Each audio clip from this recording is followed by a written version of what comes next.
Olá para todos os alunos e professores da EBD, Escola Bíblica Dominical. Mais uma lição para estar abençoando as nossas vidas. Um tema muito interessante. Eu sei em quem tenho crido.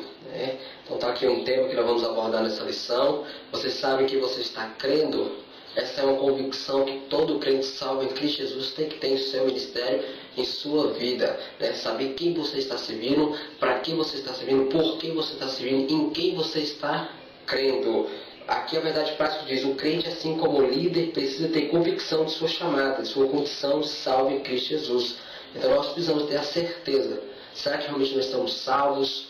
A nossa salvação, ela é certa, nós buscamos ela vai acontecer. Então são perguntas que nós temos que nos responder diariamente para as nossas vidas. Será que nós somos um crente salvo? Então o líder, ele precisa ter essa convicção, essa certeza que a sua chamada, ela é de Deus e que ele é um líder salvo em Cristo Jesus, para passar para os seus liderados a certeza da sua salvação. É impossível alguém estar na frente, liderando uma obra, liderando um grupo, e ele tem um pensamento de: eu acho que eu estou salvo, talvez eu vou ser salvo, eu não sei se eu vou ser salvo.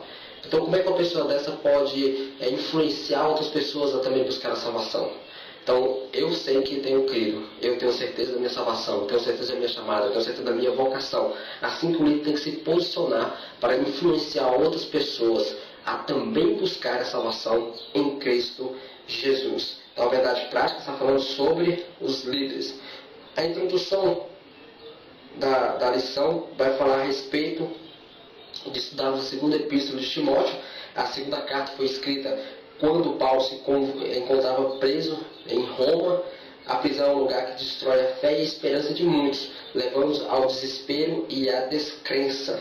Muitas das vezes tem pessoas que estão em prisão espiritual ou então em prisão física e se sentem menosprezado ou não tem tanta fé como tinha antes. Mas o apóstolo Paulo vai nos ensinar que mesmo estando aprisionado, mesmo estando em aflição, mesmo estando atrás de uma grade, ele continuava com a sua fé firmada em Cristo Jesus, crendo na sua salvação, crendo no milagre. Ele ainda tinha sua esperança firme na certeza, na convicção que seria salvo pela graça e a misericórdia de Cristo. No entanto, Paulo comprova que podia estar preso fisicamente, confinado a uma cela romana, mas seu espírito e sua fé estavam perfeitamente livres para continuar servindo a Deus, e que a palavra de Deus não está presa. Jamais a palavra de Deus está presa, jamais ela fica presa em uma condição de cela, uma condição presa no ser humano.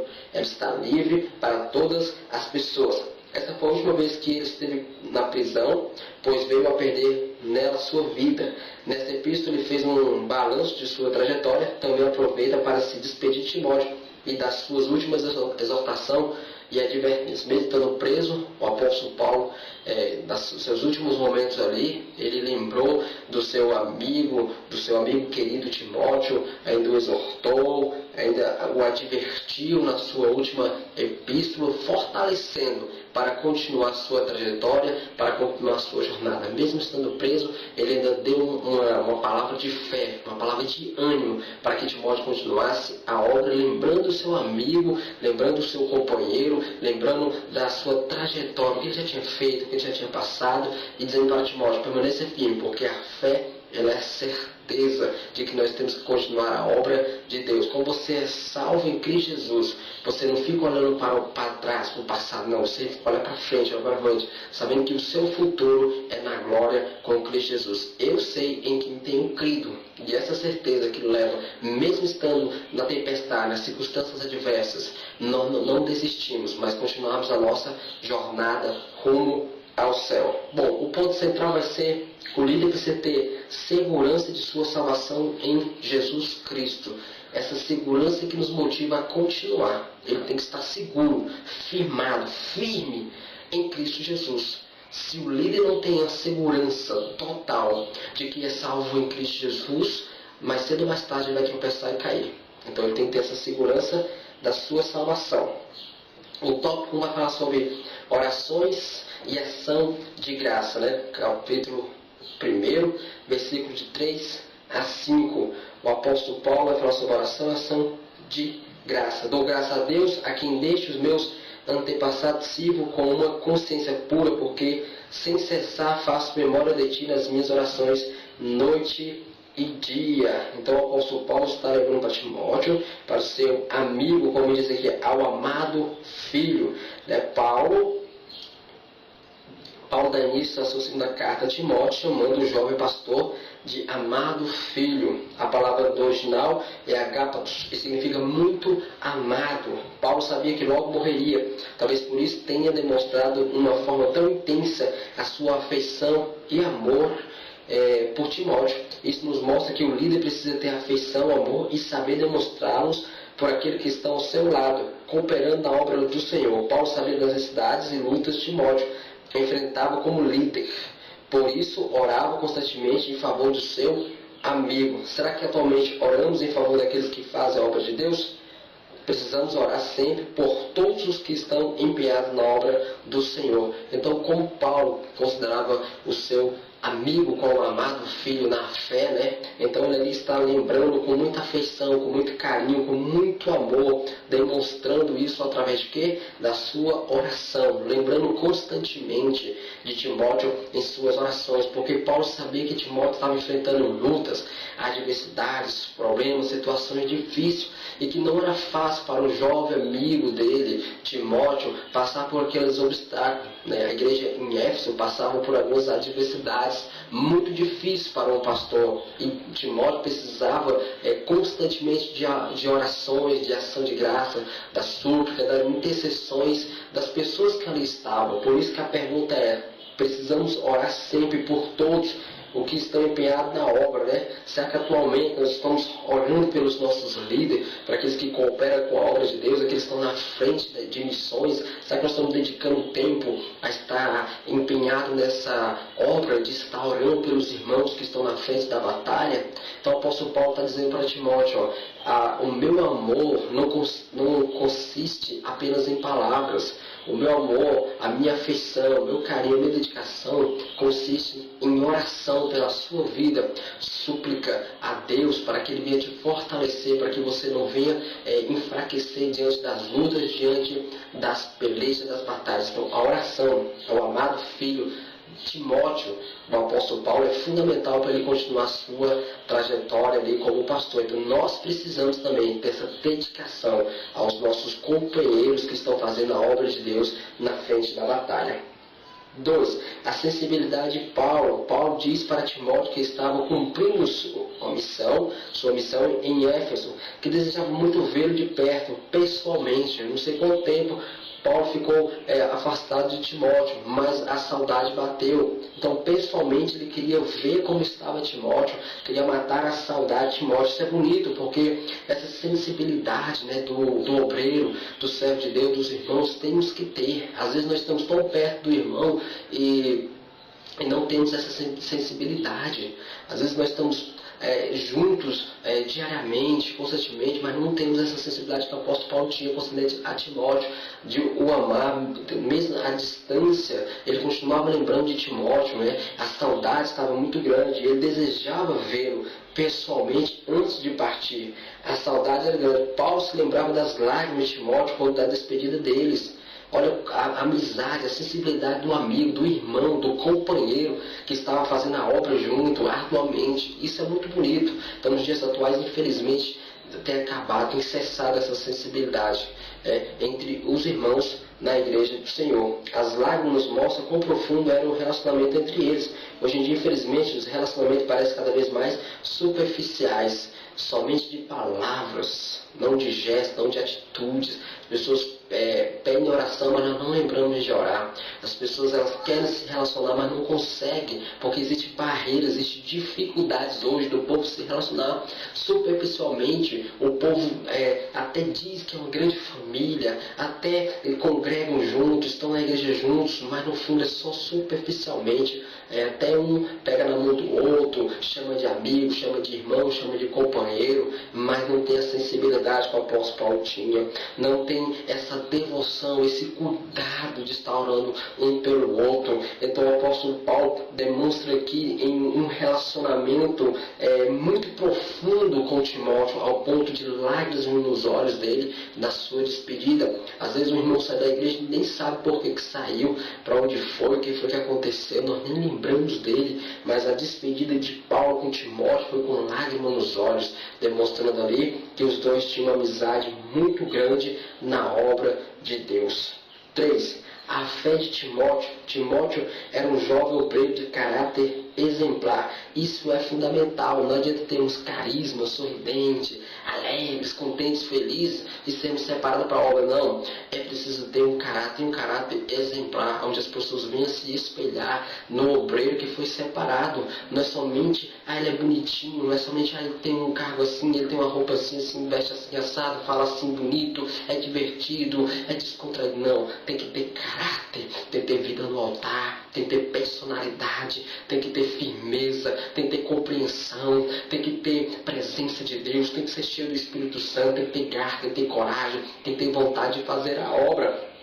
E essa fé que motivou aqui o apóstolo Paulo a separar Timóteo, porque tinha nele um caráter exemplar. Então, seu discipulado começou no lar. Então, desde muito cedo, a sua base, a estrutura que Timóteo tinha, era no seu lar, era com a sua mãe, era com a sua avó, que o cuidava, que já ministrava para ele acerca de Jesus, ministrava para ele acerca da palavra de Deus, e já ia o fortalecendo. Então, desde pequeno que Timóteo vinha crescendo, ouvindo acerca das verdades da fé em Cristo Jesus.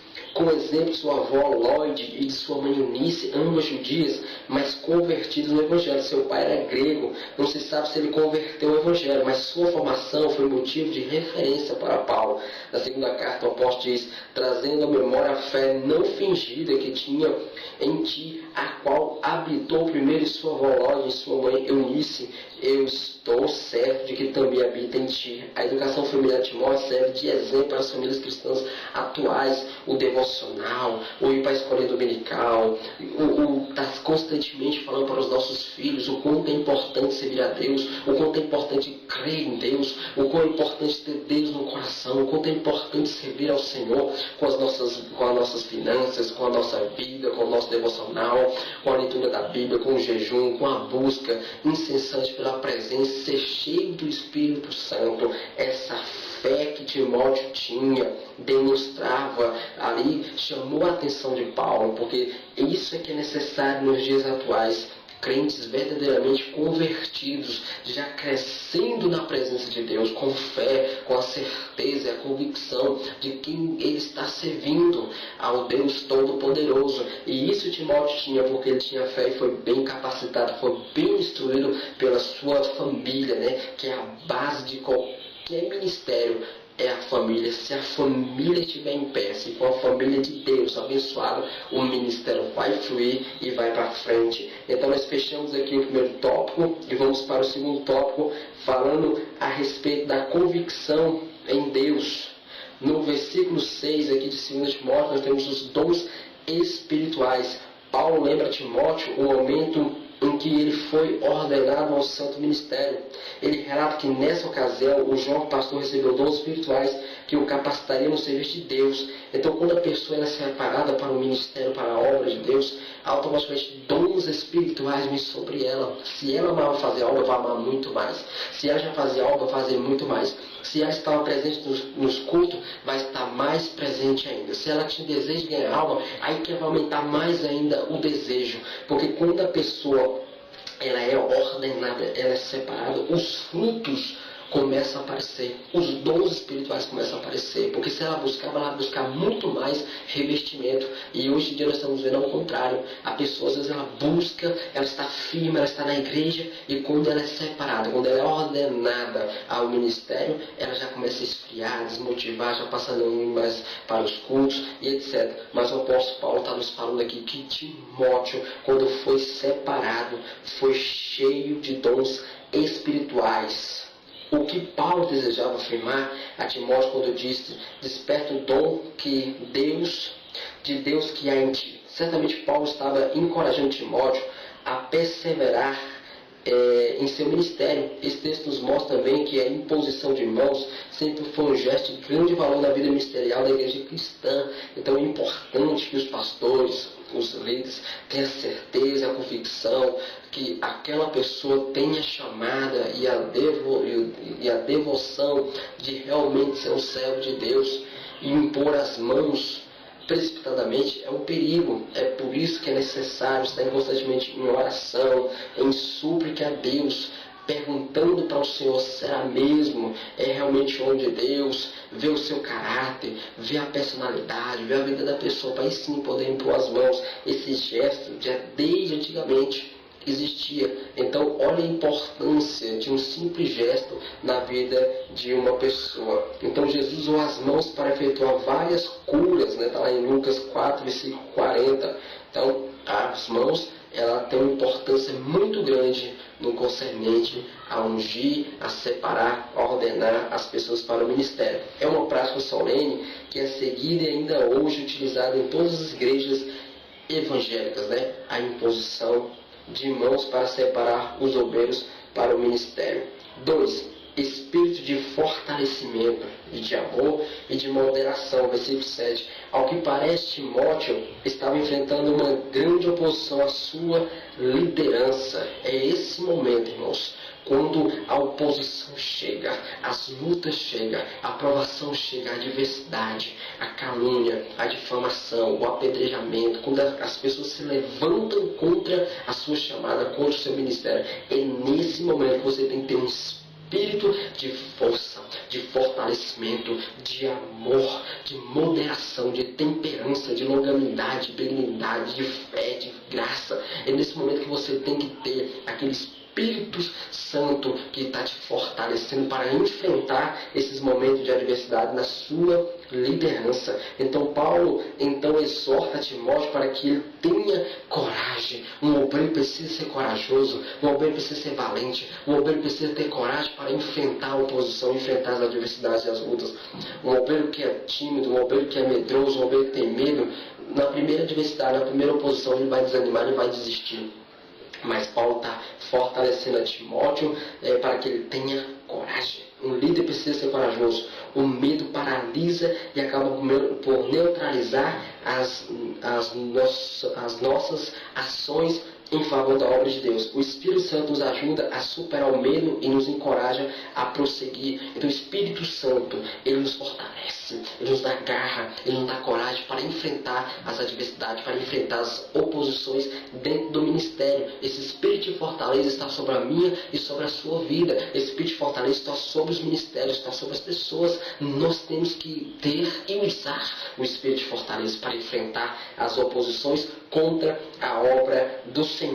E por isso o líder precisa ser alguém cheio do Espírito Santo. Está lá em Efésios 5,18.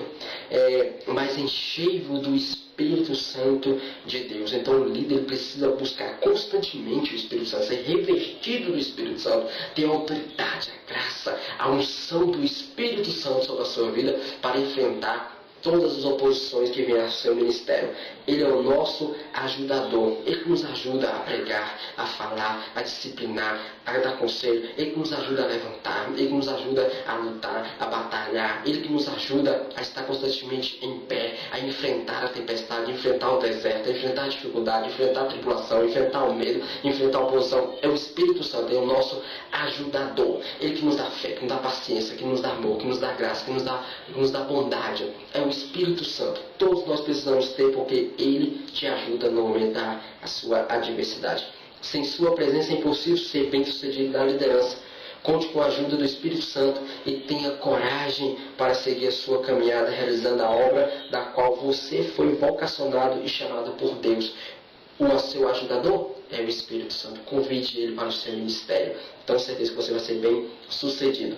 Apóstolo dos gentios, como está no versículo 11, Paulo tinha consciência de que recebeu da parte de Deus a vocação e chamada para pregar aos gentios. Se você tem a certeza, se você tem a vocação, a confirmação que você foi chamado para pregar, pregue. Se você tem a certeza e a convicção que você foi chamado para louvar, louve.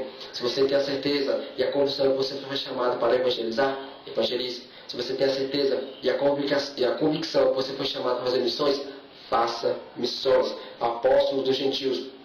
Ele tinha certeza que Deus o separou, o ordenou, o alistou, o capacitou, deu sabedoria para ele pregar para os gentios. Tem você também consciência da sua vocação e chamada?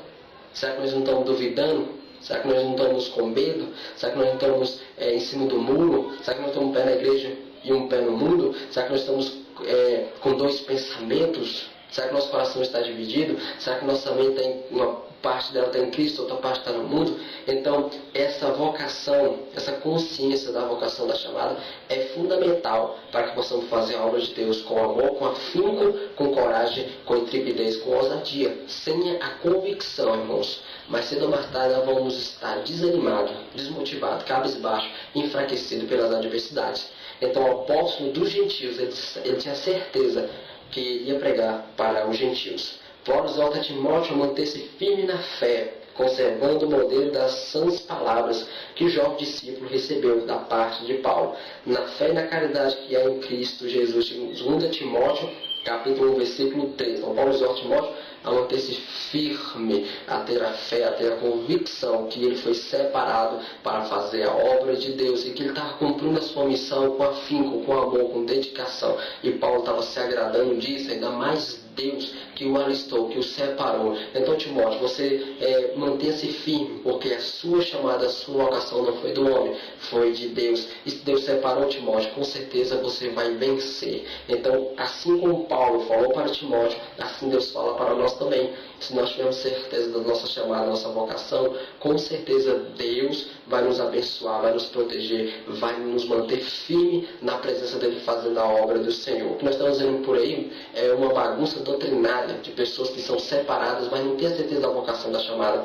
Mas se não mais tarde nós estamos vendo os escândalos acontecendo, porque as pessoas ficam duvidosas. Será que é aquilo mesmo que ela está fazendo? E nessa dúvida, o diabo semeia dentro dos corações das pessoas o medo, a incerteza, a vaidade, o orgulho, a soberba. E muitos caem por causa disso. Então nós temos que ter certeza da nossa chamada. Bom, meus irmãos, então nós estamos partindo para a nossa conclusão. Chegamos ao nosso terceiro tópico, onde vai falar um convite ao sofrimento por Cristo. Hoje em dia os convites é para você ser abençoado, próspero, você ser rico, você não ter mais enfermidade. Hoje os convites nas igrejas, venham para cá, porque você vai encontrar paz, vai encontrar amor, vai encontrar uma família abençoada, vai encontrar alegria, vai encontrar força para vencer todos os seus desafios, todas as suas lutas. Aqui você não vai ter deserto, vai ter dificuldade. Um convite para você ser aperfeiçoado, ser sábio, inteligente. Um convite para tudo que você pedir, Deus vai realizar. Então os convites de hoje, irmãos, são totalmente diferentes do convite que a palavra de Deus está nos ensinando. Como muitos pregadores hoje da teologia da prosperidade, muitas igrejas estão fazendo campanhas, convidando as pessoas para estar na igreja, dizendo para elas que elas não vão sofrer mais, que elas não vão ter mais nenhum tipo de mal na vida delas, que elas vão ter sempre abundância, sempre abençoadas. A Bíblia nos ensina um convite ao sofrimento por Cristo. Lá em João 16:33 diz que se Cristo venceu as aflições do mundo, nós também vamos vencer. Se Cristo padeceu, se Cristo passou por lutas, se Cristo passou por provações, nós também vamos passar, mas também seremos vencedores. Então não adianta ficar pregando, irmãos, que não vai ter mais sofrimento, que não vai ter mais luta. Se você vir aceitar Jesus, todos os seus problemas estão resolvidos, que isso não é verdade. Nós sabemos que a dificuldade, ela sempre vai existir, o deserto, a provação e as lutas. Então aqui a lição, o terceiro tópico, está falando sobre um convite ao sofrimento. Nós temos três tópicos, nós temos três subtópicos. Primeiro, fortalecimento na graça. O segundo, fazendo a analogia que o apóstolo Paulo gostava muito, usando os soldados romanos ali, ele fez uma analogia, pegando os soldados daquela época e colocando como um soldado de Cristo. E nós temos o lavrador, o agricultor que trabalha na terra. Então são três subtópicos dentro de um convite ao sofrimento. Então, primeiro, o fortalecimento na graça. Está lá no versículo primeiro. Todos cristãos precisam ser fortes, principalmente no aspecto espiritual. A graça é a que nos impulsiona a sermos fortes em Cristo Jesus e, mesmo diante do sofrimento, continuarmos firmes na rocha.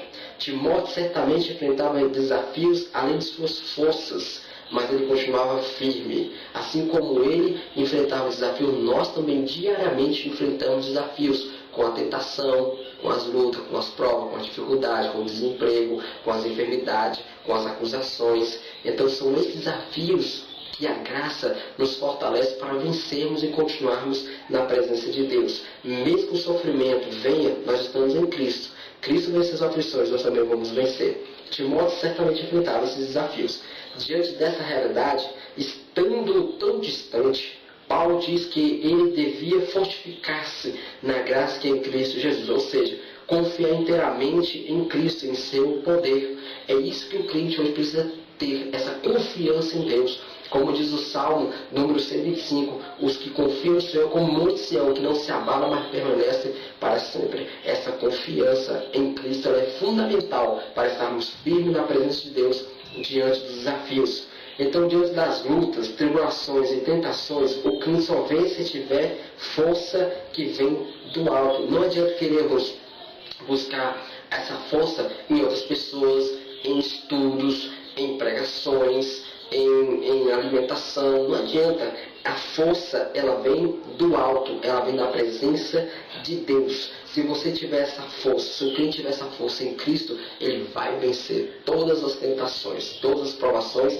e todas as tribulações. Então, escrevendo aos Efésios, Paulo diz: no demais, irmãos meus, fortalecei-vos no Senhor e na força do seu poder. Efésios 6:10. Não adianta tentarmos nos fortalecer no homem, porque o homem é falho. Não adianta tentarmos nos fortalecer nas pessoas que estão ao nosso lado, porque mais cedo ou mais tarde essas pessoas podem nos trair. Nós temos que nos fortalecer em Cristo Jesus, porque Ele nunca vai trair, te abandonar, Ele nunca vai abrir as costas para você. Ele sempre vai te dar força para continuar. Então o nosso fortalecimento é na graça em Cristo Jesus. Seguindo aqui, irmãos, dentro do terceiro tópico, o convite ao sofrimento, o subtópico 2 vai fazer uma analogia. Paulo vai usar um soldado para comparar a um soldado de Cristo. O soldado romano, ele compara ao soldado de Cristo. A vida cristã é um misto de alegria e tristeza, de lutas e vitórias.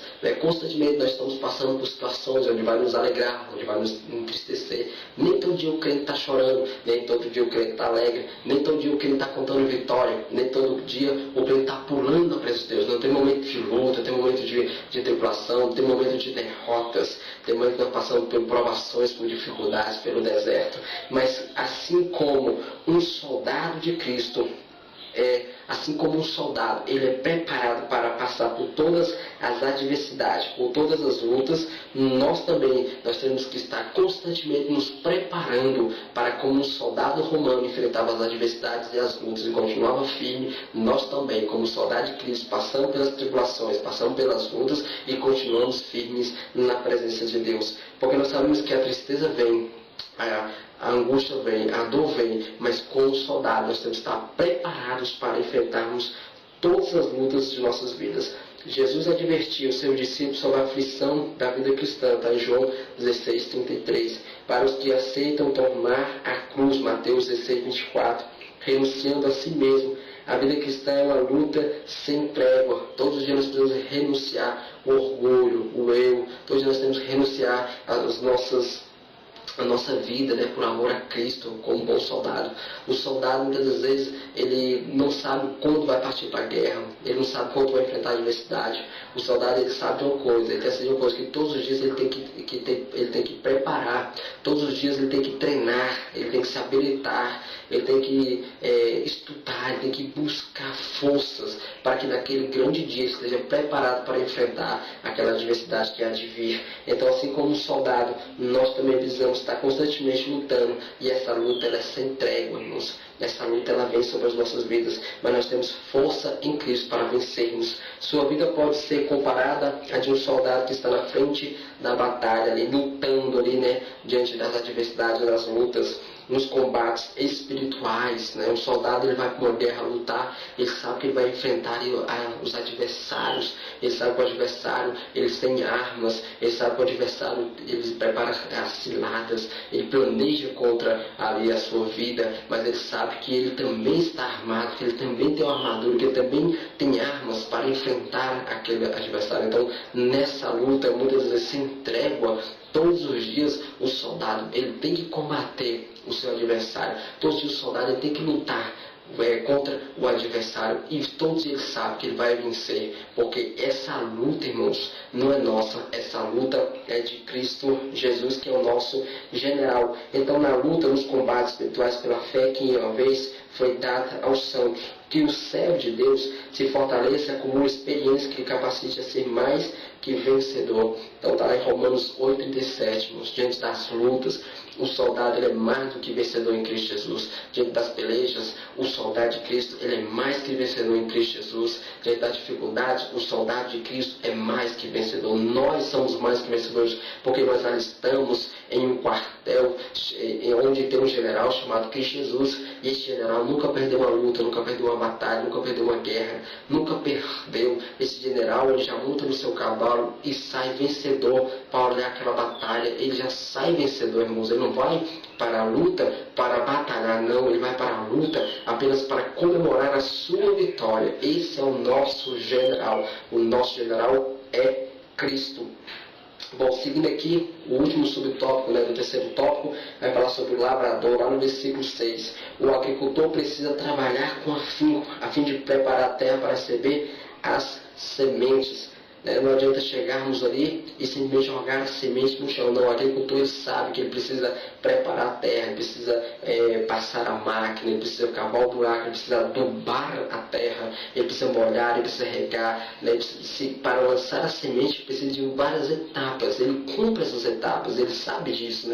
Ele não vai simplesmente ali e joga a semente. Não, ele tem que primeiro preparar aquela terra, para depois sim jogar a semente. Então depois precisa regar, adubar a semente para que surja os frutos. Então para termos os frutos, nós precisamos também, assim como o agricultor, preparar, esforçar, batalhar, nos capacitar, nos alimentar para que possamos colher os frutos. Assim como o agricultor, ele trabalha arduamente, afinco, para depois de lançar a semente colher os frutos, nós também precisamos nos esforçar para depois colhermos os frutos. E muitos querem colher sem esforço onde não plantaram. E infelizmente nós temos visto muitas pessoas assim, copia a mensagem um do outro, ou muitas vezes não quer fazer a obra, não quer orar, não quer pagar um preço, não quer jejuar, não quer ler a palavra de Deus, e quer colher daquilo que não planta. E quem não planta não colhe. Então nós precisamos nos esforçar para também colhermos e sermos abençoados em Cristo Jesus. É preciso labutar na lavoura de Deus, a fim de recebermos os dons espirituais, a proteção, a fim de recebermos a graça, a fé, a glória, a unção e o poder de Deus. É preciso labutar, é preciso trabalhar, é preciso arregaçar as mangas. E assim como agricultor, nós precisamos nos esforçar para estarmos sempre firmes na presença de Deus, trabalhando, cooperando para o Evangelho estar sempre crescendo, a obra está crescendo, e com certeza vai colher os frutos, porque quem planta, colhe. Deus jamais vai se esquecer daquele que plantou, Deus jamais vai se esquecer daquele que se esforçou, Deus jamais vai se esquecer daquele que labutou. Não, constantemente você vai ver as vitórias chegando sobre a sua vida. Então Paulo diz para Timóteo que quem primeiro deve gozar dos frutos da plantação é o lavrador que trabalha. Está em 2 Timóteo 2,6, é aquele que planta, é aquele que rega, é aquele que aduba, é aquele que corre atrás, é aquele que ora, é aquele que jejuma, é aquele que lê a palavra, é aquele que prega, é aquele que evangeliza. Esse vai colher primeiro o fruto, porque ele está comparando aqui o agricultor, o lavrador. Depois que a terra deu seu fruto, é ele que primeiro colhe, ele primeiro come, ele primeiro usufrui da sua plantação. Depois ele vende e as outras pessoas sucessivamente vão também comer daquela plantação. Mas primeiro é o agricultor. Assim também é na igreja, mas também é na área espiritual. Aquele que planta, aquele que busca é o primeiro a receber. Assim Paulo está dando esse conselho para Timóteo, e assim também serve para nós nos dias atuais. Vamos plantar para colher, vamos orar, vamos estar sempre na presença de Deus firme, e assim como o lavrador, Deus vai nos abençoar. Bom, finalizando a nossa lição, vamos para a conclusão. Mesmo sabendo que em breve iria morrer, Paulo não perdeu sua esperança e fé. Até em seus últimos momentos procurou incentivar e orientar seu filho amado e companheiro de ministério, Timóteo. Seja você também um intercessor e um incentivador daqueles que estão labutando na obra do Mestre. Mesmo diante da morte, Paulo sabia que a sua esperança estava em Cristo Jesus e incentivava o seu companheiro a não parar. O seu filho amado na fé, Timóteo, ele incentivava ele a continuar labutando, trabalhando para a obra de Deus, que com certeza ele ia colher dos frutos lá na frente. Futuramente ele seria abençoado, assim como Paulo também já estava sentindo o cheiro da bênção, o cheiro da vitória. Quanto mais a morte se aproximava, mais Paulo tinha esperança em ver Cristo e saber que ele seria coroado na presença de Deus. Então essa lição, eu sei em quem tenho crido, assim como o apóstolo Paulo tinha essa certeza em quem ele estava servindo, nós também precisamos ter essa certeza, sabendo que somos soldados de Cristo,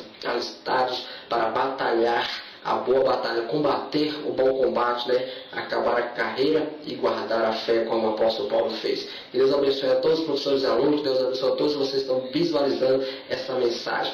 Que a graça de Deus esteja sobre a sua vida, te fortalecendo para que você continue a sua caminhada rumo à glória, rumo à presença de Deus. Um forte abraço para todos vocês, que Deus abençoe em Cristo Jesus e até a próxima, se Deus quiser.